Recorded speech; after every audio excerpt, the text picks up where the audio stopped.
Vamos resolver a questão número 3 da prova D da SPSEC de 2018. Seja A o maior subconjunto dos reais, no qual está definida a função real f de x igual a raiz quadrada de x ao cubo menos 5x ao quadrado menos 25x mais 125 sobre x mais 5. Considere ainda B o conjunto das imagens de f. Nessas condições, bom, pessoal, esse enunciado não faz um pedido direto, então, a princípio, a gente não sabe exatamente o que precisa encontrar. São as alternativas que esclarecem isso pra gente. Daí a gente percebe que vai precisar encontrar esse subconjunto dos reais A, que define a função real f de x, ou seja, o A contém todos os valores de x que possibilita a existência da função f de x. E a gente também precisa encontrar o conjunto B, que é o conjunto das imagens de f. Então, ele é o conjunto de todos os valores que o f de x pode assumir, considerando todos os valores de x que tornam essa função possível, considerando, portanto, o subconjunto A, né? Para deixar um pouquinho mais claro que essa questão espera que a gente determine, eu fiz esse desenho de uma função bem aleatória para a gente conseguir entender quem é A e quem é B, né? Bom, o A é o conjunto dos valores de x que fazem com que essa função possa existir, que ela seja possível. E a gente percebe aqui nesse desenho que a função para de existir aqui e volta a existir aqui. Depois ela para de existir aqui de novo e volta a existir nesse outro ponto aqui.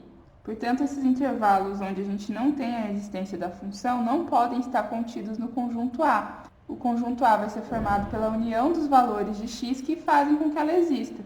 Então, aqui, essa função existe. Aqui também.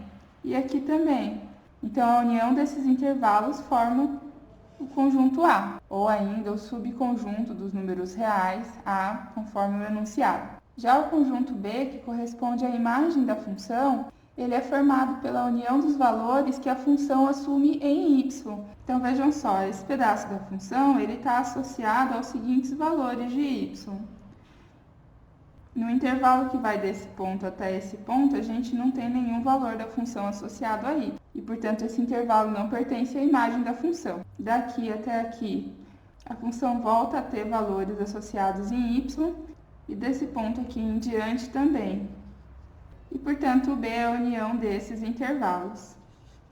Dito isso, vamos direto para a resolução agora. Bom, para começar a procurar pelo conjunto A, a gente precisa ter em mente que situações tornariam essa função impossível, já que o A é o conjunto que torna essa função possível, né? E a primeira coisa que eu tenho para dizer é que como essa função está definida no conjunto dos números reais e a gente tem uma raiz quadrada, a expressão que está dentro da raiz ela não pode ser menor do que zero, porque no conjunto dos números reais não existe raiz quadrada de números negativos. Então, dada essa primeira condição, a gente pode escrever que x ao cubo menos 5x ao quadrado menos 25x mais 125 dividido por x mais 5 obrigatoriamente tem que ser maior ou igual a zero. Bom, mais alguma coisa poderia impossibilitar a existência dessa função? Sim, se o denominador for igual a zero, essa função também é impossível, porque não existe divisão por zero. Então, a gente também tem que dizer que x mais 5 obrigatoriamente tem que ser diferente de zero. E aí a gente já pode começar a resolver a questão a partir daqui mesmo, que é o ponto mais fácil.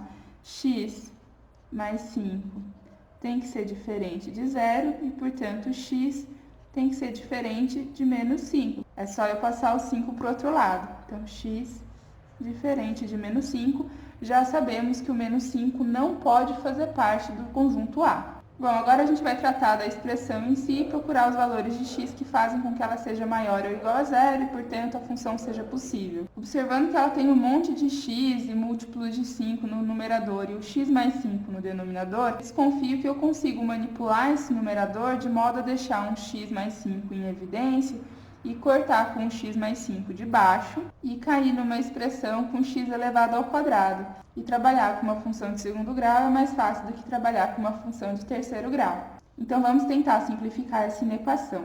Bom, aqui no x ao cubo menos 5x ao quadrado, eu já percebi que o x ao quadrado está presente nos dois termos, né? Eu tenho x vezes x ao quadrado, que é o x ao cubo, menos 5x ao quadrado. Depois eu tenho menos 25x mais 125. Eu sei que 125 é 5 vezes 25. Então, aqui, na verdade, eu tenho menos 25x mais 5 vezes 25. Tudo isso sobre x mais 5. O que eu posso fazer em seguida é colocar o x ao quadrado e o 25 em evidência. Então, eu passo a ter x ao quadrado, x menos 5, menos 25, vezes x. Aqui a gente tem um símbolo de mais, mas eu comecei aqui com menos. Então, menos 5, porque eu vou ter menos 25 vezes menos 5, dando mais 125, né? E tudo isso sobre x mais 5. Lembrando que tudo isso tem que ser maior ou igual a zero. Bom, agora o próprio x menos 5 está presente nos dois termos, então eu também posso colocar ele em evidência. Agora eu tenho x menos 5 vezes x ao quadrado menos 25. Tudo isso sobre x mais 5. Bom, pessoal, se vocês lembrarem de produtos notáveis, vão perceber que aqui a gente tem uma situação do tipo a ao quadrado menos b ao quadrado, que é igual a a mais b vezes a menos b. Aqui no caso o a é x e o b é 5. E assim eu posso escrever essa expressão como x menos 5 vezes x mais 5 vezes x menos 5.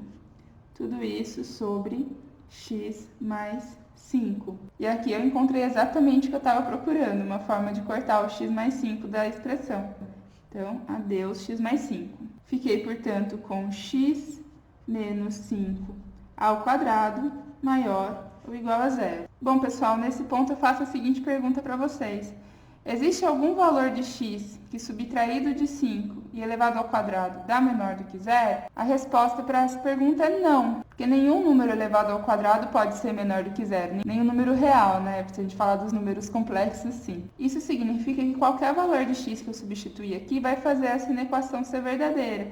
Portanto, o conjunto A dos valores de x que fazem com que essa função seja verdadeira é igual ao conjunto dos números reais, só que a gente já sabe que dentro desse conjunto menos 5 não pode estar presente porque ele zerava o denominador da expressão que estava lá dentro da função. Então, o A é igual aos números reais menos 5. Então, é todos os reais menos esse valor específico. E assim a gente já encontrou o conjunto A, agora a gente vai procurar o conjunto B. Bom, pessoal, aí a gente já descobriu que essa expressão toda aqui, na verdade, pode ser reescrita como x menos 5 elevado ao quadrado. Então, eu vou colocar aqui raiz de x menos 5 elevado ao quadrado. Aí eu tenho expoente 2 aqui, tenho raiz quadrada, posso cortar, né? Então, quase. A gente pode cortar, mas a gente precisa estar atento à seguinte situação. A raiz quadrada, ela não pode dar um valor negativo. E dependendo do valor do x que a gente tiver aqui, x menos 5 dá um número negativo. Por exemplo, se o x vale 0, o f de x vai ficar valendo menos 5. Só que eu não posso ter um menos 5 saindo de uma raiz quadrada. Então, para resolver esse problema, ao cortar a raiz com o expoente, eu vou colocar também um módulo cercando essa função. Bom, então agora eu tenho que f de x é igual ao módulo de x menos 5. O que já faz com que a gente saiba que todos os valores de f de x necessariamente serão positivos. E, portanto, essa imagem ou conjunto B já está restrita aos números positivos. Vamos ver se a gente vai ter que tirar mais alguma coisa dessa imagem além dos números negativos. Bom, x menos 5 é uma função do tipo ax mais b, onde o a vale 1 e o b vale menos 5. Funções do tipo ax mais b formam uma reta no plano cartesiano. Então, vamos desenhar essa reta. Para desenhar uma reta, a gente precisa de dois pontos. Então, eu vou pegar dois valores aleatórios de x para calcular o f de x. Então, para f de 0, a gente tem x igual a 0. Então, 0 menos 5, menos 5. Já para f de 5, a gente tem 5 menos 5, 0. Então, quando o x vale 0, o y vale menos 5, eu vou colocar o menos 5 por aqui. E quando x vale 5, o y vale 0. Então, ele vai ficar bem aqui. Unindo esses pontos, a gente tem a reta da função x menos 5. Bom, mas como essa função é modular, ela não pode ter valores de y negativos aqui. Nenhum f de x vai ser negativo. Então, o que a gente vai fazer, na verdade, é espelhar esses valores. Ao invés de f de 0 valer menos 5, como ele está dentro de um módulo, ele vai passar a valer 5. E isso vai acontecer com todos os outros valores. O que valia menos 4 vai passar a valer 4, o que valia menos 3 vai passar a valer 3. Então, a gente tem, na verdade, um espelhamento dessa reta aqui, por se tratar de uma função modular. Essa parte aqui da função deixa de ser considerada.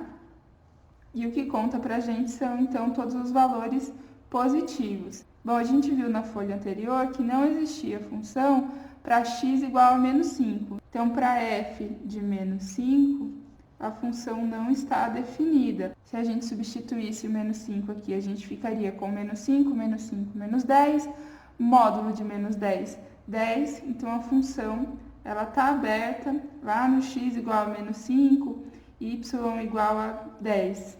Então, a gente tira o 10 da imagem e a gente tem como imagem todos os positivos menos o número 10. Não, porque a reta desse lado vai acabar passando também pelo número 10. E fora o menos 5, a gente não tem mais nenhum valor impeditivo para x.